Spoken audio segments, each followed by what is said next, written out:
Supreme court रे बारबाटी कटक विधायक मोहम्मद मुकिम मामलार शुणाणी Odisha rural housing and development corporation बा ORHDC दुर्नीति मामलें मुकिम सजा उपर लगिला रोक केस्र शुणाणी न सरिबा पर्यंत गिरफ हेबेनी मुकिम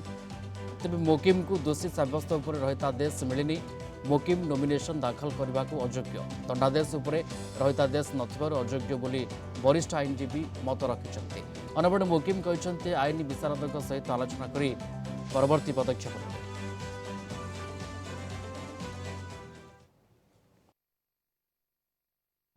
कलिंग टीवी अच्छी Prakash Ranjan Nayak standing council vigilance department government of Odisha supreme court रे आसंतु कथा हबा आज मोहम्मद मुकिम को केस रे कौन है सर आज एक्जाक्टली माननीय सुप्रीम कोर्ट जो राय देइछंती सेटा कौन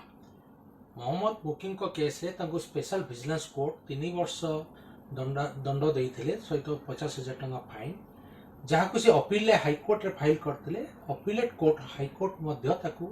अपील्ड रखिथिले ता विरुद्ध रे दुईटी कोर्ट तम कनकरेंट फाइंडिंग देइथिले ता विरुद्ध रे से एसएलपी रे सुप्रीम कोर्ट आस्थिले सुप्रीम कोर्ट से विभिन्न प्रेयर रखिथिले तांकर गोटे प्रेयर मध्य थिला stay on the conviction part नहले जदि तांको स्टे कन्वेंशन ले न हबो रिप्रेजेंटेशन ऑफ पीपल्स एक्ट अनुसार 8(3) अनुसार जदि जन को 2 वर्ष बा 2 वर्ष रो अधिक दंड दिया आइछि कन्वेंशन आइछंती जदि स्टे न होवे सी डिस्क्वालिफाइड हे जिवे इलेक्शन लड़ी परिबे नाही। आज कौन है सर आज केस रे गोटे दीर्घ गोटे घंटा धरिक आर्गुमेंट हेले तांको तरफरु मुकुल मोहरोते की senior advocate S Muralidhar senior advocate argue करथिले हम तरफरु आमे कैविएटर थिले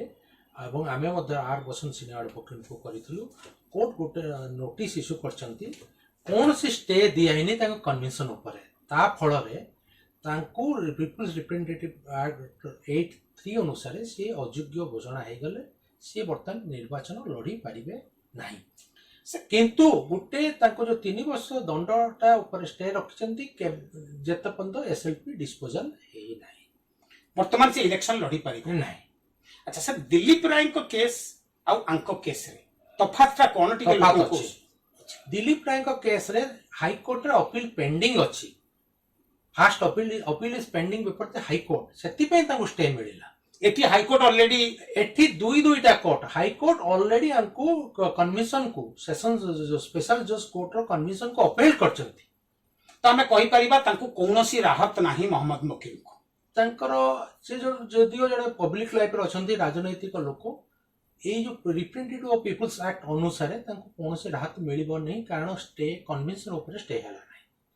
आ जो नोटिस इश्यू हेछि ता ड्यू प्रोसेस रे स्टेट तार रिप्लाई फाइल करिवो ड्यू प्रोसेस रे मैटर सुप्रीम कोर्ट चली लंबित आगामी इलेक्शन से लड़ी पारिबे नहीं। कलिंग टीवी संगे कथा हबा पे बहुत बहुत धन्यवाद sir. Ashutosh Raut Kalinga TV Delhi.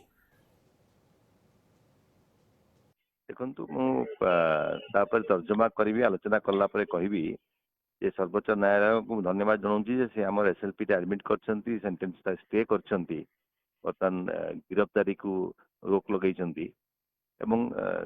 Supreme court accept कला केसटा शुणापी तल कोर्टे जो कन्विक्शन होता शुणव सुप्रीम कोर्ट किंतु कन्विक्शन उपर स्टे लगे ना जो कि निर्वाचन मु लड़ी पारि कि न लड़ी पारि ताऊपर मुझे आईन विशारद सहित आलोचना कला परवर्ती पदक्षेप कौन हम मुझे ग्रहण करी से विषय तो आलोचना करनी दिल्ली रे अच्छी कटक गला आमर कार्यकर्ता कर्मकर्ता दल हाइकमांड समस्त सहित आलोचना करी कौन पदक्षेप ग्रहण कर निष्पत्ति आम नेबू ना निश्चित रूपे कांग्रेस दल सभापति और अन्य जेहेतु मैटरटा कन्विक्शन हो आम सुप्रीम कोर्ट आसलु तो दल अपेक्षा करता दल टिके डिक्लेयर करनी तेणु आम आज गला निष्पत्ति जहाँ हम जनइबू से अनुसार दल तार निष्पत्ति नब।